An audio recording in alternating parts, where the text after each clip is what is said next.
Shalom Bapak Ibu Saudara yang saya kasihi di dalam Tuhan. Bagaimana kabarnya? Pasti tetap sehat, tetap kuat di dalam perlindungan Tuhan, amin. Sebelum kita memulai ibadah pada malam hari ini, mari kita menyatukan hati, kita berdoa terlebih dahulu. Tuhan Bapa kami yang bertahta di kerajaan Allah, terima kasih Tuhan untuk setiap perlindungan-Mu Bapa, untuk berkat-berkat-Mu Tuhan, untuk kasih karunia-Mu Bapa dalam kehidupan setiap kami Yesus. Kalau kami ada sampai saat ini Tuhan, semua karena kebaikan-Mu Tuhan, semua karena kemurahan-Mu ya Bapa. Tuhan, sebentar lagi kami akan memuji, memuliakan nama-Mu Tuhan. Biarlah Engkau Tuhan yang menjadi fokus kami Tuhan pada waktu ini Tuhan, pada jam ini ya Bapa. Biarlah kuasa-Mu, hadirat-Mu Tuhan nyata Tuhan di dalam setiap rumah kami, dimanapun kami berada saat ini ya Bapa. Terima kasih Tuhan, terima kasih Yesus. Kami siap bersorak-sorai demi nama-Mu. Dalam nama Tuhan Yesus, haleluya, amin. Saya mengundang Bapak Ibu Saudara untuk bangkit berdiri, kita akan bersorak-sorak bagi nama Tuhan. Amin.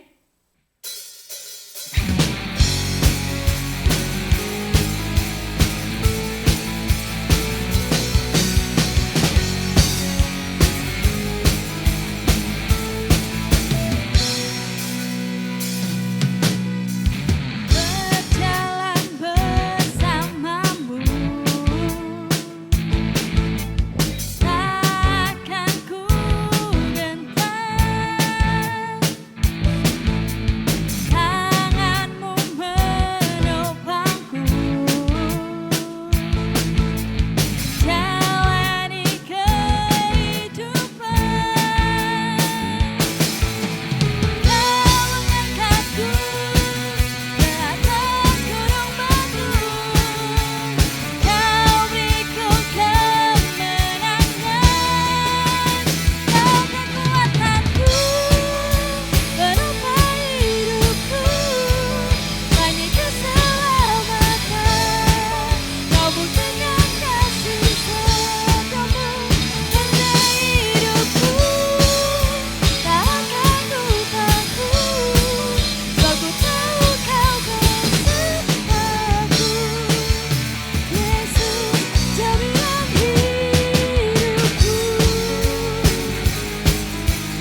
Persilakan Bapak Ibu Saudara untuk duduk kembali sebelum kita mendengarkan firman Tuhan. Mari kita menyiapkan hati kita untuk siap menerima impartasi firman Tuhan.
kasih Tuhan, terima kasih Yesus. Buat waktu yang indah Tuhan, buat roh-Mu Tuhan, buat kasih-Mu yang baru Tuhan dalam setiap hati kami ya Bapa. Tuhan, sebentar lagi kami akan mendengarkan impartasi firman-Mu Tuhan. Biarlah setiap firman yang disampaikan Tuhan dapat menjadi satu jawaban Tuhan, dapat menjadi satu kekuatan Tuhan bagi setiap kami ya Bapa. Engkau berkati Tuhan, hamba-Mu yang akan menyampaikan firman-Mu ini ya Bapa. Terima kasih Tuhan, terima kasih Yesus. Dalam nama Tuhan Yesus, haleluya, amin. Jemaat yang dikasihi Tuhan, sebelum mendengarkan kebenaran firman Tuhan, kita akan memberikan persembahan yang terbaik untuk pekerjaan Tuhan di Gereja Family Blessing. Jemaat bisa transfer ke rekening gereja yang ada di layar, atau bisa scan QR Code dengan aplikasi e-money yang ada di layar. Tetapi sebelumnya, mari kita bersatu di dalam doa. Bapa di surga, sungguh kami mengucap syukur atas berkat-berkat yang telah Engkau limpahkan dalam hidup kami. Sekarang dengan hati yang penuh ucapan syukur dan penuh sukacita, kami akan memberikan persembahan yang terbaik untuk pekerjaan-Mu di tempat ini. Terpujilah Engkau, di dalam nama Tuhan Yesus Kristus kami telah berdoa. Amin. Selamat memberi.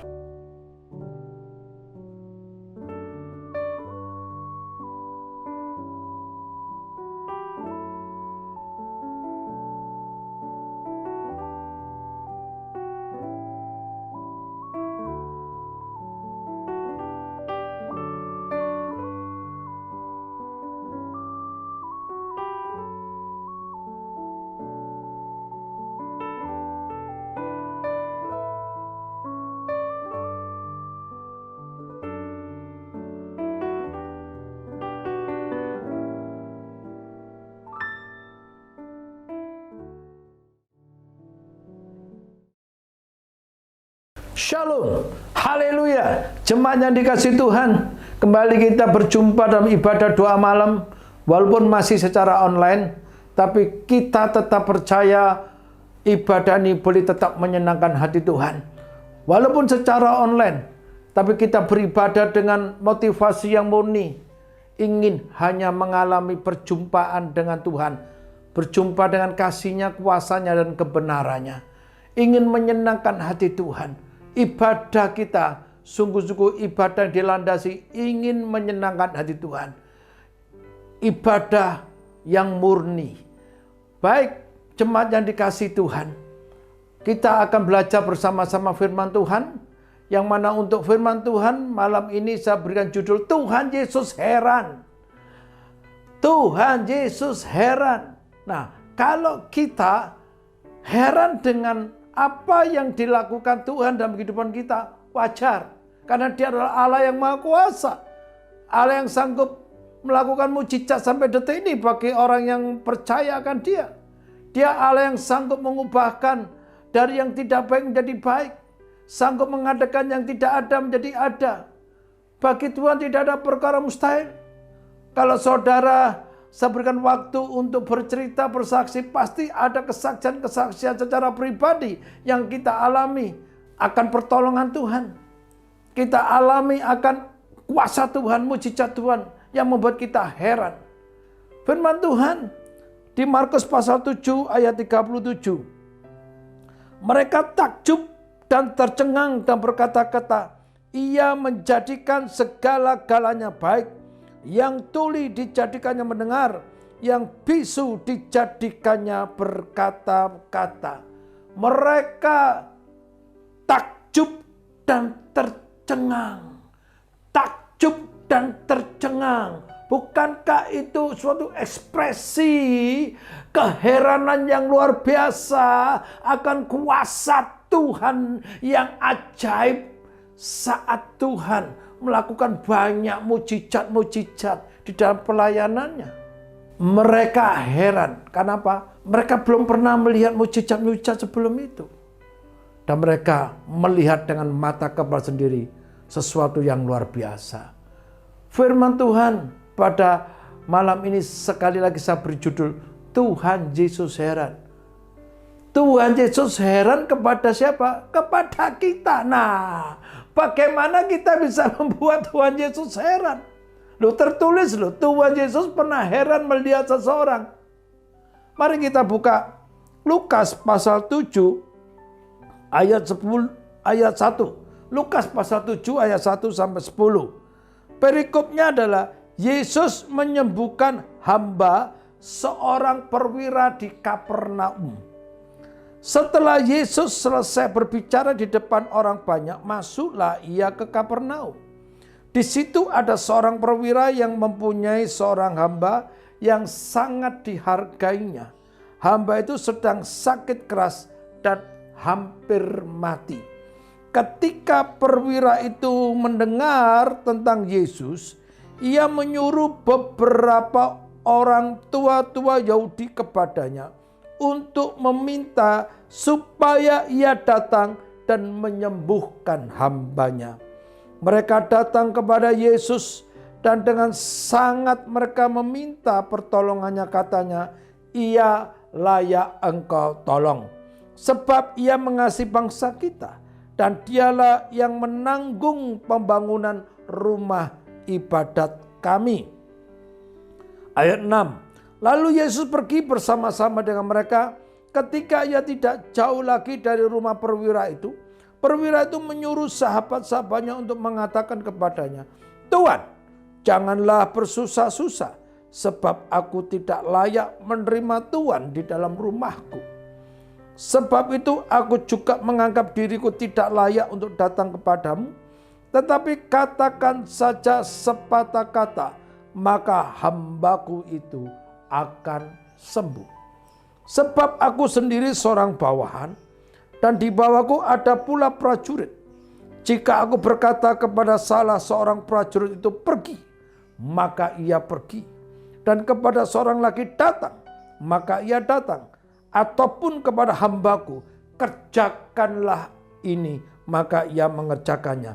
Setelah Yesus mendengar perkataan itu, ia heran akan dia. Yesus heran akan perwira itu. Dan sambil berpaling kepada orang banyak yang mengikuti dia, ia berkata, aku berkata kepadamu, iman sebesar ini tidak pernah aku jumpai sekalipun di antara orang Israel. Dan setelah orang-orang yang disuruh itu kembali ke rumah, didapatinya lah hamba itu telah sehat kembali. Amin. Bapak Ibu dikasihi Tuhan, kita mendengar akan cerita hamba seorang perwira yang disembuhkan mungkin sudah berulang kali. Kita kembali belajar apa kebenaran daripada cerita tentang ini. Yesus menyembuhkan hamba seorang perwira di Kapernaum. Bukan perwiranya yang mengalami kesembuhan, bukan perwiranya mengalami sesuatu yang perlu dia sembuhkan. Yang sakit memang bukan perwiranya, yang sakit adalah hambanya, budaknya. Nah, perwira ini sangat menghargai akan hambanya. Karena ayat 2 tertulis, di situ ada seorang perwira yang mempunyai seorang hamba yang sangat dihargainya. Jadi bicara hubungan. Bukan sekedar hubungan atasan dan bawahan. Bukan sekedar hubungan kerja. Bos dengan anak buah. Tapi lebih daripada itu. Ini luar biasa. Punya kerendahan hati yang luar biasa dia sebagai pemimpin. Perwira ini seorang militer yang karakternya biasanya seorang perwira, seorang militer itu adalah keras. Tapi dia sangat menghargai budaknya, hambanya. Saat hambanya itu sakit keras dan hampir mati, dia peduli sekali. Dia ingin bagaimana hambanya itu kembali menjadi sembuh, sehat kembali. Dan dia pasti berupaya mencari obat-obat yang terbaik, tabib yang terbaik. Tapi hambanya belum mengalami pemulihan. Saat dia mendengar akan berita Yesus, dia punya keyakinan Yesus sanggup menyembuhkan hambanya. Nah, sekarang bicara hubungan antara perwira dengan hamba ini.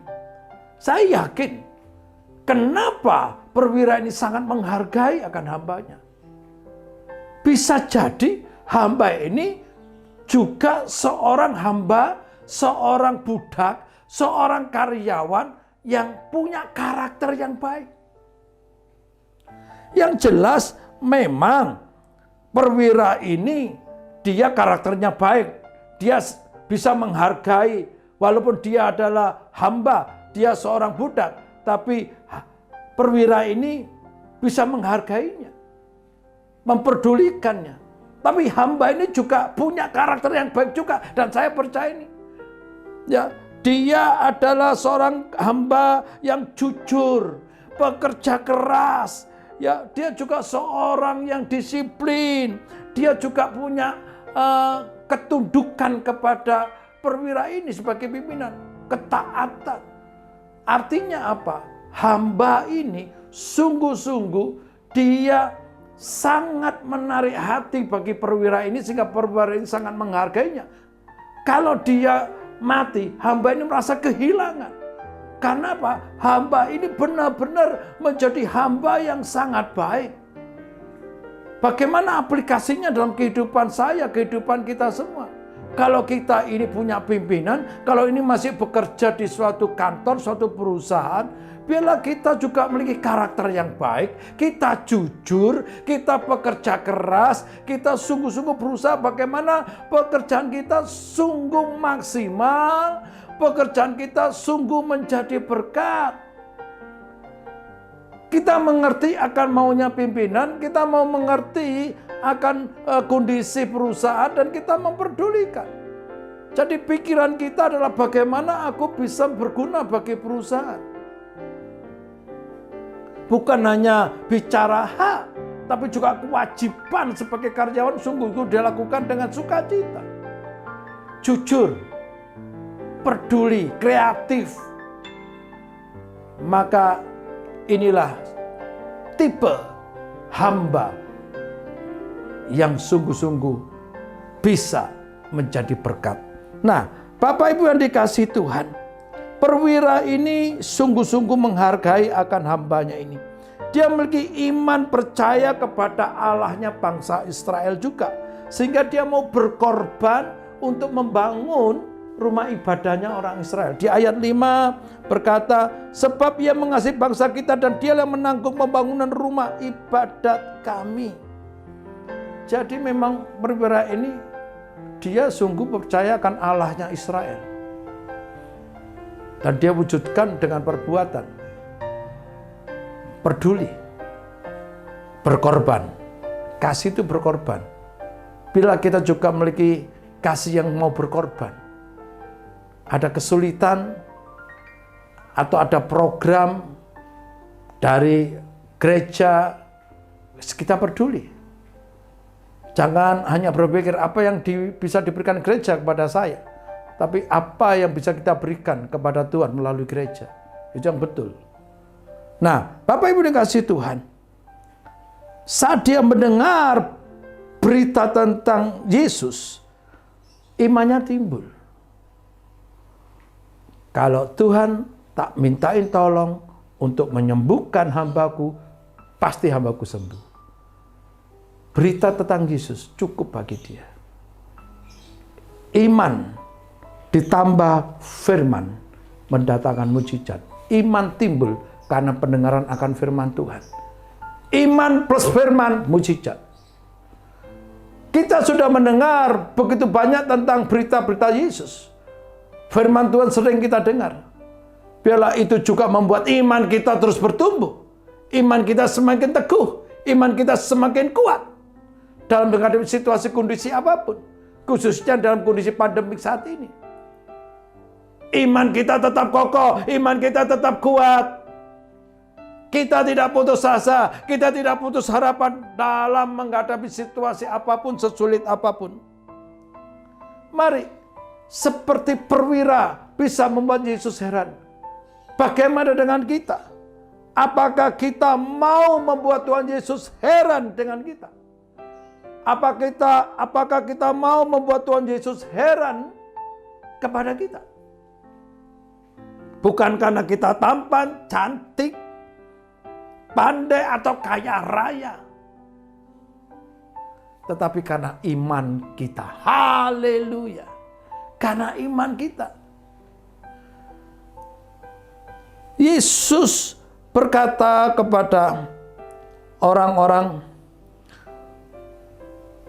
dan di ayat 9, aku berkata kepadamu, iman sebesar ini tidak pernah aku jumpai sekalipun di antara orang Israel. Yesus heran karena iman seseorang. Kita bisa juga membuat Tuhan Yesus heran dengan apa? Iman kita. Ibrani pasal 11 ayat 6. Tetapi tanpa iman, tidak mungkin orang berkenan kepada Allah. Sebab barang siapa berpaling kepada Allah, ia harus percaya bahwa Allah ada dan bahwa Allah memberi upah kepada orang yang sungguh-sungguh mencari Dia. Ada upah, tidak sia-sia. Bergantung sama Tuhan, mengandalkan Tuhan, mencari Tuhan. Dalam doa, perenungan firman Tuhan, mencari kehendak Tuhan. Tidak sia-sia. Bahwa Allah memberi upah kepada orang yang sungguh-sungguh segenap hati mencari Dia. Definisi iman di Ibrani 11 ayat 1. Iman adalah dasar dari segala sesuatu yang kita harapkan. Dan bukti dari segala sesuatu yang tidak kita lihat. Iman itu dasar dari segala sesuatu yang kita harapkan. Bukti dari segala sesuatu yang tidak kita lihat. Walaupun kita belum melihat pertolongan Tuhan, kita tetap percaya Tuhan Yesus baik. Dan Tuhan Yesus sanggup menolong kita. Tidak ada persungutan. Orang yang beriman sungguh-sungguh tidak akan mudah bersungut-sungut. Dia akan lakukan bagian kita mentaati seluruh firman Tuhan. Kalau firman Tuhan berkata, bersukacitalah senantiasa. Ya kita lakukan, kita bersukacita senantiasa karena Tuhan baik. Tuhan tidak pernah meninggalkan kita. Bukan bersukacita atas masalah kita. Tapi bersukacita percaya Tuhan tidak pernah meninggalkan kita. Dan kita mengucap syukur akan hal ini. Dan kita akan terus tetap berdoa hanya mengandalkan Tuhan. Berdoa menunjukkan bergantung sama Tuhan. Haleluya. Haleluya. Iman adalah kemampuan yang ada dalam diri manusia untuk melihat sesuatu yang mata jasmani belum melihatnya. Apa yang sudah kita lihat tidak perlu kita lagi imani. Tidak perlu lagi kita harapkan. Ada orang berkata, kalau aku ditolong Tuhan, baru aku percaya kalau Tuhan ada. Kalau aku sembuh, aku baru percaya akan Tuhan Yesus. Jadi lihat dulu, baru percaya. Firman Tuhan katakan, berbahagia orang yang tidak melihat, namun percaya. Haleluya. Jadi, kita hidup bukan karena melihat, tapi karena percaya. Ini yang Tuhan harapkan. Kalau ini terus kita hidupi, dan sungguh-sungguh nyata dalam diri kita bahwa hidup kita ini karena hidup karena percaya bukan melihat, maka kita akan melihat hal yang luar biasa yang Tuhan akan nyatakan dalam hidup kita. Apa sih pergumulan kita? Sakit penyakit? Apa sih pergumulan kita? Keuangan? Apa sih pergumulan kita? Hubungan yang kurang baik dengan suami, dengan istri, atau apapun masalah yang kita hadapi saat ini. Tuhan sanggup menolong kita. Iman. Iman tanpa perbuatan mati. Diwujudkan apa? Iman itu yang mentaati semua perintah Tuhan. Kalau firman Tuhan perintahkan kalau kita disuruh ngampuni, ya harus kita mengampuni siapapun dia yang bersalah kepada kita, siapapun. Terus berapa kali kita mengampuni? Firman katakan 70 kali 7 kali tanpa batas. Pengampunan yang kita terima dari Tuhan itu juga luar biasa. Dosa kita kepada Tuhan jauh lebih besar daripada dosa sesama kita pada kita. Kalau Tuhan mengampuni kita dosa yang begitu besar, maka kita juga harus mengampuni orang yang bersalah kepada kita. Kemampuan yang dari Roh Allah, Roh Kudus yang dalam diri kita, yang akan menolong kita untuk mengampuni orang yang menyakiti hati kita.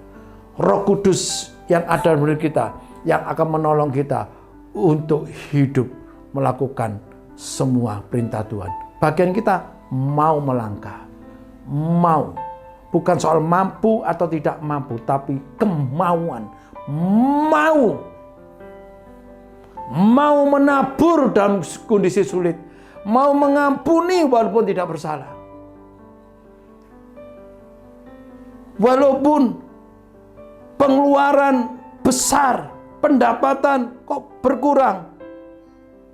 Apakah kita boleh untuk tidak mengembalikan perpuluhan? Nah ini alasan rasional manusia, gak cukup uangku, penghasilanku gak cukup, kok suruh 10% diberikan pada gereja.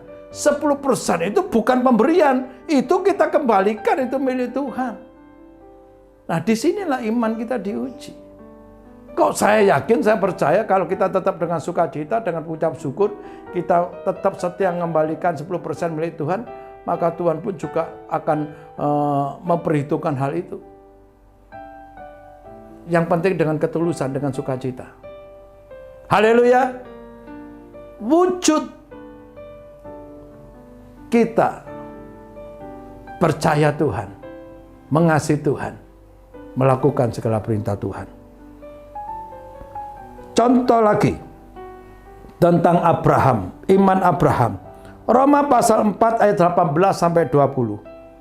Sekalipun tidak ada dasar untuk berharap, namun Abraham berharap juga dan percaya bahwa ia akan menjadi bapa banyak bangsa menurut yang telah difirmankan.